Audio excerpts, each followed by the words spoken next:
Dumping station હટાવવા વેપારીઓ અને નાગરિકો દ્વારા રેલી કઢાઈ। સ્ટોરી રિપોર્ટ બાય પ્રદીપ કડિયા, ગાંધીનગર। આશ્વાસન આપ્યું હતું કે હા અમે કરીએ છીએ, એના પગલાં લઈએ છીએ। આજે તમે જોઈ શકો છો એમણે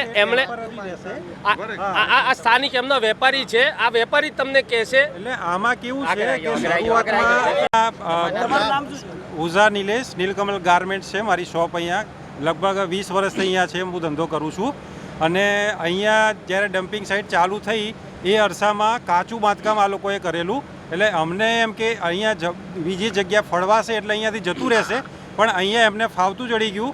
એમાં ધીરે કરીને પછી પાકું બાંધકામ જાતે કરી દીધું એ લોકોએ, અને એમાં પાકું બાંધકામ થયા પછી અમે કશું પછી રજૂઆત કરવા ગયા પણ કોઈ હજુ સાંભળ્યું કંઈ છે નહીં।